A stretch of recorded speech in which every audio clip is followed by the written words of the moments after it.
All right, welcome back, love listeners, to another episode of Built to Last, a bond more than love. I have DJ and Simone, beautiful Black engaged couple, absolutely the antithesis of a power couple. Love them, known them for a number of years now. Excited to have them on the show. Guys, thanks for taking our time. I know we're kind of in quarantine, so we have a lot of time, but I still appreciate you guys being on the show.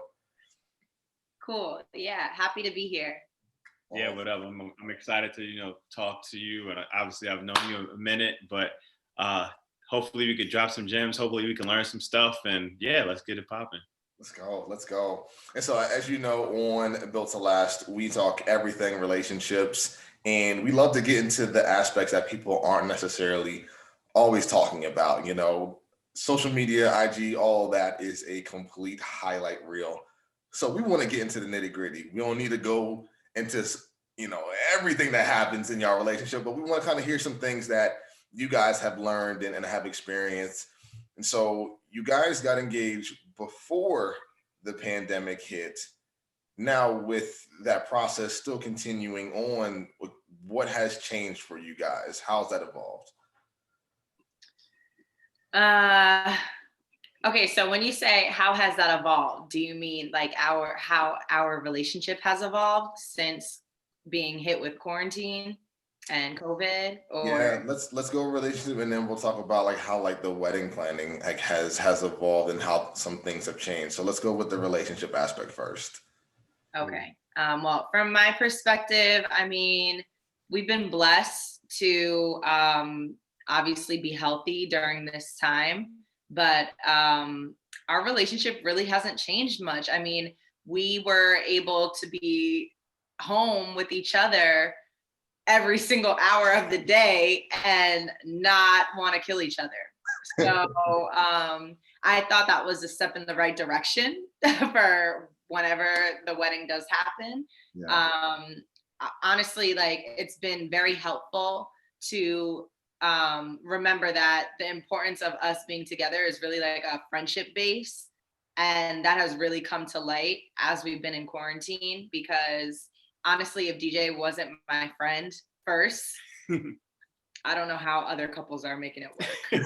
I don't know. Yeah, I agree. I would say like COVID has been like the ultimate like equalizer, because it has forced you to kind of be in a room and like face each other all the time, whether good, bad, whether annoyed, sleepy, tired, hungry, right? So usually we had that release of like, I was actually traveling for work before. So I would actually fly somewhere and like for the week be gone and can fly back, Friday morning, Thursday night. Or like even before, she used to work in the city, she would go into the city and come back. But now it was like, from 8 a.m. to next 8 a.m. we're together, because like we go to the gym together, we eat together, we come down and have lunch together. We'll be on calls, but we can see each other. So it was either gonna make or break. And luckily, like she said, that friendship, we were like, even if I'm annoyed, it's like I'll like say a quick joke and then be like, all right, or like I'm gonna go watch the game and then you're gonna go watch Grey's Anatomy and then we're gonna be good. So it's kind of put us in that space to really grow closer, and we have because of it. Yeah. Yeah. And you guys obviously didn't meet post-college. You guys met while we were in college. And so can you speak to how that friendship, like you said, has been pivotal while you're in quarantine? And what do you feel like it would have been like if you guys hadn't developed that friendship? Yeah.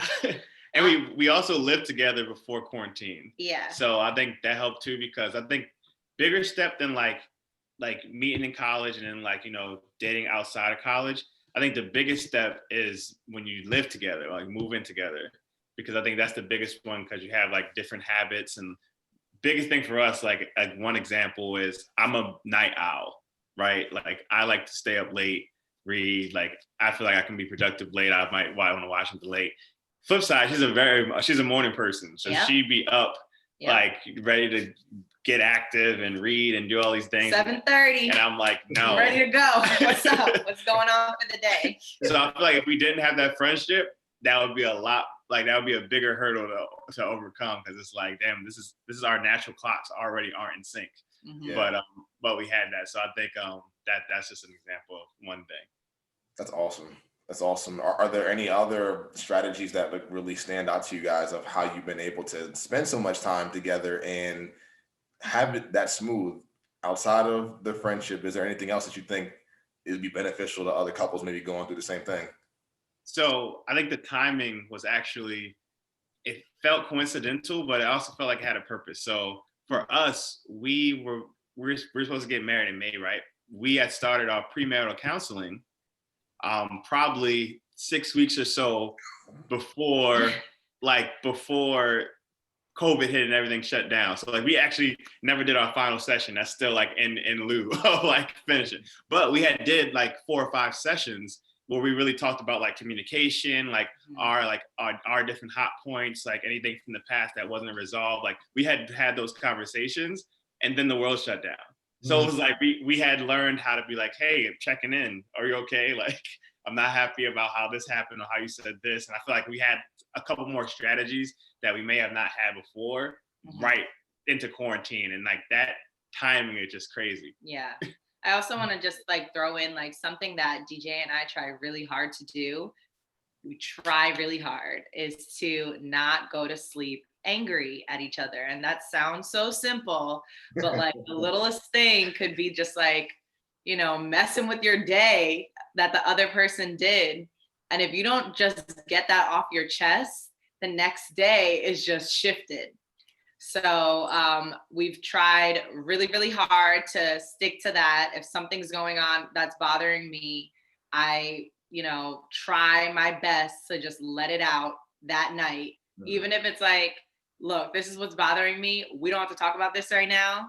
We could talk about it in the morning, but this is bothering me. I'm getting it off my chest. And honestly, it feels so much better to just let that go. Yeah. And then discuss it the next day if we're both sleepy or whatever. But try not to let like don't harbor ill feelings about your significant other, because especially during quarantine, you don't want to do that. Yeah, because y'all mentioned that 8 a.m. to 8 a.m. you guys are with each other, so it isn't necessarily like you can go to work outside or travel somewhere and have that escape. You're forced to confront those things, and I wish I had that West Indian horn, like the like when y'all said premarital counseling, like that is the tool belt that you get during those sessions. Yeah. I mean, like you said, it's a blessing that the timing worked out that way, that you all had it going into quarantine. That is phenomenal. Yeah, thank God for that. Thank God. That was clutch. That is absolutely phenomenal. So we'll transition kind of over to, you know, the wedding planning, and how did that adjustment to, like, said, hey, we're supposed to get married in May, things happen, whole world shut down. One, like logistically, how did that change? But then how did you guys, you know, compensate in your relationship and say like, oh man, like we didn't get to do this, but like, how did that work out with you guys? I may have to get Simone a glass of wine. I took this very, very hard. Like, I'm still currently taking this very, very hard. Yeah. I mean, honestly, like we've been engaged for 2 years. We got engaged in May of 2018. So I've been looking forward to this wedding for the last 2 years plus. And I was able to have a bridal shower in March before everything shut down. But as far as like bachelorette, bachelor party, wedding, everything was pretty much down the drain. We rescheduled our May wedding to September, and honestly couldn't even get excited about it in September because the world was going down a wormhole like all summer. Yeah. And it wasn't until like the end of summer we realized like September wasn't going to happen. We're going to have to move it to next year. And I don't know, it's just, you know, we haven't gone anywhere, like done any trips. So seeing couples go out on vacation was like so just like not like let me be clear. I'm not shaming couples for going on vacation. Y'all go do your thing and have a great time. Yeah. I'm saying, like, from my perspective of, damn, I didn't get the honeymoon that I wanted. Yeah. And seeing, like, you know, us having to put off the honeymoon and seeing couples on their vacations just made me like sad.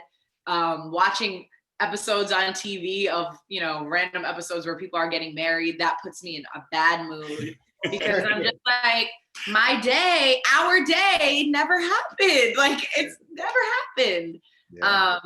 And it kind of was just snatched away from us out of nowhere. So still getting used to that. The wedding planning was just, it definitely sucked a lot of the fun out of it. Yeah.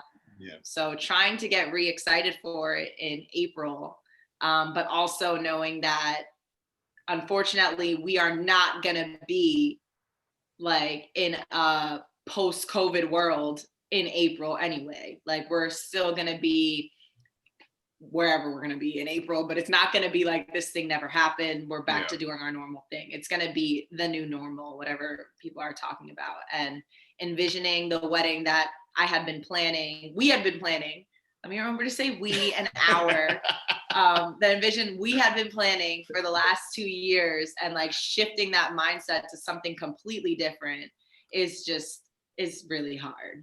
Yeah, no, and I definitely empathize with you guys. I've chatted with a lot of couples who have either significantly reduced their plans logistically or had to postpone them, and I had enough conversations to understand this a piece of what you guys are feeling, and that is, it's not easy. It's not easy at all.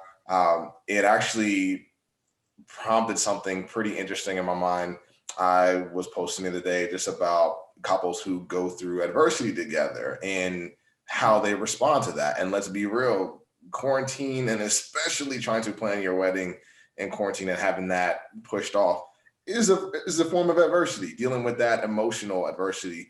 What would you say has that done for you guys as a relationship? Has it strengthened, deepened? How has that adversity together, what has that done for you guys? Well, I'll go back to the wedding part real quick, because there's two things I wanted to touch on, just in the perspective of how that affected and, like, you know, just what was going on. There was one logistically and then like emotionally, and then I guess this will tie into how it affected our relationship. But logistically, like, I'm the person in the relationship where I'm just like, okay, there's an issue, like, what's the solution, right? Like, it's like, okay, like, what's like, like, it's like no solution. What did we gonna do? And then, like, now COVID was dealing with the unknown, so you couldn't say, okay, well, this is the solution, right? And then it'll be very easy to say, okay, well, let's just move the wedding to you know, a date we know is going to be safe, like late next year or wherever. But then you bring got to be practical. You're dealing with venue deposits that are locked in. You're dealing with cancellation fees that they're not letting you move. You're dealing with other vendors that they're not letting you move. And that things to total up, you can lose 5 figures if you just decide to cancel or move it, you know, significantally. So you have to deal with that. So everyone kind of like, so just move it. Yeah, just cancel it. Like, no, that doesn't, right? It's not simple. It's not as simple. It's not how it works. So that was that thing we had to kind of like work through when we were trying to kind of like figure out what we're going to do. And then to the emotional side is like, and this is just kind of to the people that are like, you know, well, the wedding is about, you know, you two, and no, you know, you don't need to do this. For me, I view marriage kind of like when you have a child, in terms of people saying, you know, it takes a village to raise a child. Like, it takes a village in the community to have a strong marriage, in my opinion. And I think that the point of a wedding, like outside of a marriage, is that you are now saying your vows and witnessing this in front of your village. Yes. And there's a significance to that's almost separate to the union that you guys are taking between you two and God. And I think that they're both significant, that they both should happen. So I think we're on the same page where, like, we want to have a wedding. We're going to have a wedding, right? Where we just have to, you know, embrace the new normal of what it is. But I think through that, we've had to really see, like, what's important to us, right? Like, I remember when we first, we were in the gym hard, like going in. Oh my Before handling that aggression. Before we had to postpone it, we were like, when we thought it was still happening, we were like 2 a day, like getting honeymoon ready, be ready to flex for the gram. The moment we had to made the official decision to postpone, I think we ordered wings and like wine. Like we said forget a diet. Yeah.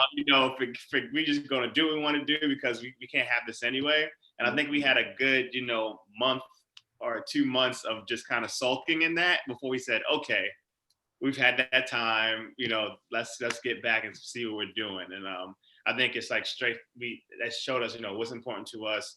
I think the way that like our friends and our close village, i.e. like our bridal party and our family, how they reacted and they still showed love on our original day and how they really were empathizing our situation. I've read a lot of blog posts and group chats about how that did not happen and how a lot of people felt very alone and isolated. So I feel blessed that was, and that actually made me more confident that like people believe in us as much as we believe in us. That's phenomenal. That's phenomenal. No, I could not agree more that it isn't just about the couple, but a reflection of where the couple comes from and where they're going as far as their village, their brand, so to speak.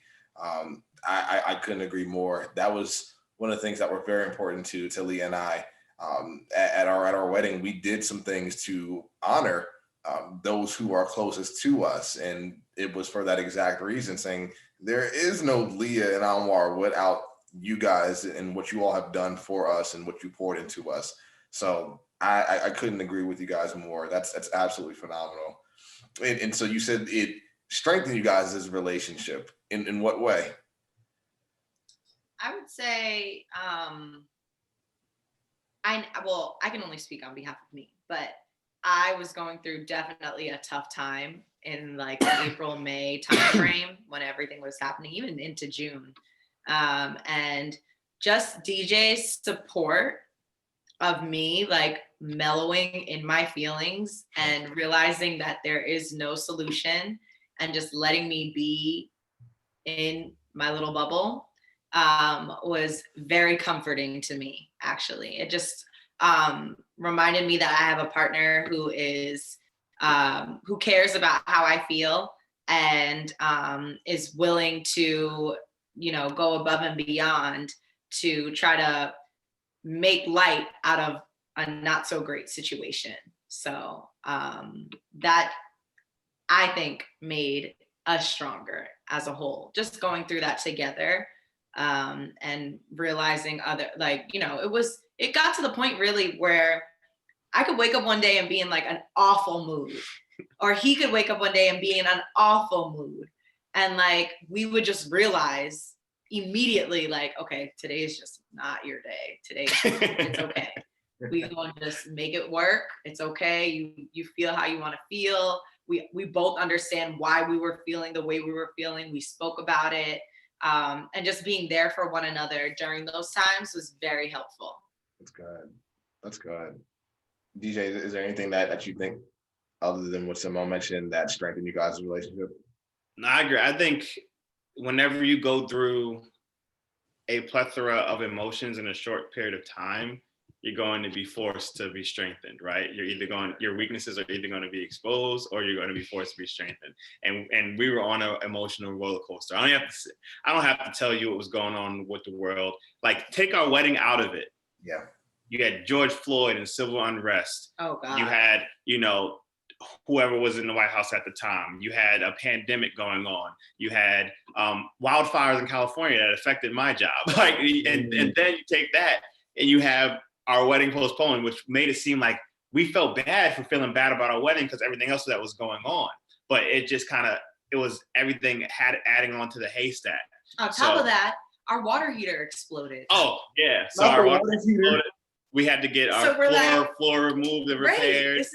This is great. Yeah. So everything is working out so well. It was just happiness, sadness, anger, everything going on, sulking, depression, joy, all could happen within a space of 72 hours. And we had to figure out how to navigate that together, because sometimes it wouldn't match up between the two of us. Yeah, no, that's good. And one thing that I heard is that you both recognized where each other were and allowed each other to meet you where you needed to be at that time, and allow each other to support from the space that you didn't necessarily need to be changed in where you were. You let each other have that space, have that time, and that is probably one of the greatest methods of support. And it takes a minute to get there, because like you said, especially guys, we are the fixers. Like, we see our ladies in a upset mood, and we're like, all right, I got several solutions on deck. Like, let's go ahead and make it happen. And we eventually learn that sometimes you can't, and you probably shouldn't sometimes, because that actually makes it worse. But I'm so glad to hear that you guys had really sort of bonded together a lot stronger during that time. And I congratulate you guys, just for having that effort and taking that effort. And I'm sure all our listeners too are applauding you guys for taking that effort. So kudos to you guys. Thank you. It wasn't easy, but here we are in November. Yeah. Almost through with 2020. Almost through. Ready for a new year. That's awesome. And so I want to change segments real quick and just talk about what you guys are doing individually. I mentioned in the beginning that you guys are a absolute power couple. You guys are really strong in your own lanes. And so Simone, kind of catch us up on what you're working on, and DJ, will hop over to you. Simone, what's going on in your world? Well, I am a financial advisor for Merrill Lynch. I do work on a mother-daughter team. My mother is the senior financial advisor on the team. So it's been really exciting to just understand her way of work in a now work from home situation, but it's been going great. We've been able to, help a lot of people with their finances and setting up retirement plans and 529s for their children, as well as, especially during this time with COVID, work on long-term care plans. So it's been really interesting, very busy, but I'm very grateful for those that we can help. That's awesome. And how can people support with what you're doing? So I can give you guys a website, www.fa, F as in Frank, A as in Apple, .ml, M as in Mary, L as in Larry, .com/Lee Group, which Simone Lee is my last name. And as I mentioned, my mom is the lead advisor. You can find all the information about our team. You can send in messages if you are interested in putting together a financial plan or learning more about your retirement and ensuring that you are properly set up for retirement. I would say that's the best way to go. That's great. That's awesome. DJ, over to you. What's going on in your world, sir? Trying to get my finances right. But no, on a more serious note, I work in the wine industry, so I'm a wine professional. Currently, I'm a field trainer. What that means is that I help district managers and sales consultants sell wine, talk wine, drink wine, and manage their teams. But on the side, I have, which is my passion project, which is my business that I've started, which is WineWithDeej. And WineWithDeej was started to help democratize wine and really link wine with the culture. So through that, I curate experiences and content that helps people that look like me, that come from similar backgrounds, understand wine and the wine and spirits industry. So anything from videos to pictures to actually doing live private wine tasting events is what I do on the basis.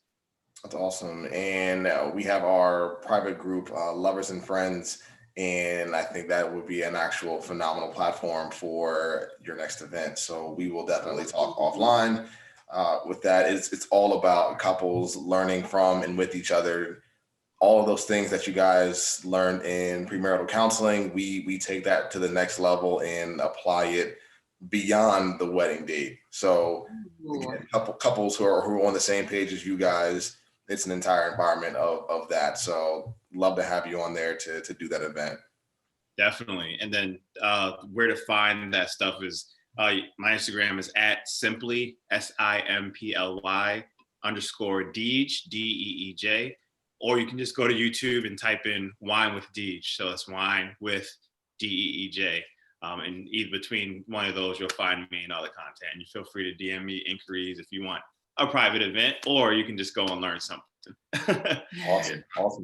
And we're gonna have both of you guys' information listed on our YouTube page, as well as they'll have links to your Instagram when this goes posted up on the Relationships IG. So all that is going to be available for people to connect with you guys. So appreciate you guys sharing that.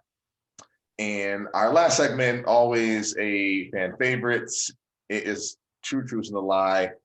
I love playing this just because everyone sees the professional side. Everyone sees sometimes like the fun side of people when it comes to like Instagram and social media, things like that. But we want to kind of get some stories. They always lead into stories with the Two Truths and a Lie. So we'll kick it off. You guys can go individually. You guys can go as a couple. Doesn't matter. But the way that we'll do it is you guys will tell 2 truths, 1 lie. I'll try to guess it. I think I'm like 70%, maybe 80% with my guesses. I think I'm pretty good. So we'll see how it shakes out. So whenever you're ready, go ahead, let them rip, and I'll try to guess. Oh, you want me to start? Yeah. All right. So I tailored this to me rather than to our relationship, but I'm gonna try to throw in a relationship one. And all right, let me not say too much. But okay. So I have spent upwards of 3 weeks in Hong Kong. I met DJ in college. He was my orientation advisor. And my parents are both from Barbados. I believe the second one is true, just from what I know about you guys. I know you were doing orientations. You were doing a bunch of tours. So I'm gonna go ahead and say that one is true. I believe you did. I feel like you would have gone to Hong Kong. I feel like you're well traveled. So I'm gonna say that. I'm gonna say the first 2 are true, and the third one is a lie. That's really good. Both my parents are from Jamaica, so okay. Jamaica is where it's at for my family. Nice. That was pretty good. I had to stretch a little bit with that one. That was hit me, DJ. Okay. All right, let's see which order I want to do these in. Well, tell us and let us know.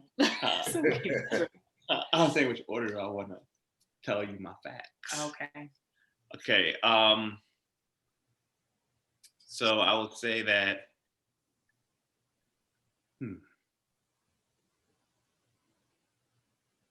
You're supposed to have this ready. I know. I'm trying to do my thing. Okay. All right. So when I proposed to Simone, I hid the ring in my crotch. Okay. When Simone was in college, I did a scavenger hunt for her that ended in Washington, D.C. Okay. And when Simone and I moved in together, we both watched Superbad. That's a good one. That's good ones. It's a good one. Let's see here. The Superbad one was very specific. I'm gonna say that's true. Oh, pretty specific. The first one. What was the first one again? When I proposed, I hid the ring in my crotch. Okay. I believe that is also true. Because when we are proposing, we are nervous as all outdoors, and we find the most odd places to hide that ring. So I'm gonna say that's true. I'm gonna say the middle one is false. I'm gonna say that the scavenger hunt didn't end in DC. He's good. What the heck? I should have chose some harder ones, more about my life. I should have did this. I should have put some more thought in it. I was rushing me, but yeah, you got it. Nice. It ended on campus, so. Nice. I am a sociology and behavioral nerd. So you with wine is me with body language. It's reading all that, man. I love it. Oh, I should have came harder. See, I gotta tell you all that afterwards. If I tell you that beforehand, you're gonna throw some left field stuff in there. No, it's awesome. I definitely appreciate you guys being on the show. This is a phenomenal episode. I know our audience picked up a lot of really good nuggets for people who are maybe just thinking about proposing or just maybe getting to that point where you guys were 2 years ago. So I definitely appreciate it. I know they do as well. This one, I did not prompt you guys beforehand because I wanted to hear a very raw and real answer, but both you guys can go separately. What is your definition of a healthy relationship? Simone, you go first, and DJ, you're up. My definition of a healthy relationship. Friendship first, and then honesty. I honestly think that's it. Like friendship first, honesty. Am I forgetting something? Honesty. That's what you got. That's what you got. He said, what is my definition of a healthy relationship? When two people come together as friends, are able to be honest with each other, have fun, and never forget love. That's my definition. Nice. Oh, and God. Oh my God. God first. Jeez. I know I was forgetting the big man. I never forget God. Forget about love. Never forget God. Oh, man. My definition of a healthy relationship is when there isn't a stark difference between your public and your private life, and both of those things inspire other couples to remain healthy. I love it. I love it. Sure you weren't prompted. I promise I didn't give him any hints before. Simone, DJ, appreciate you guys. Absolutely love you guys. Thanks for being on the show. You're welcome. Thank Thank you. you. This is awesome. Keep doing what you're doing. Make sure you send us that link so you can tune in. I will. Yeah, the audience definitely have that info.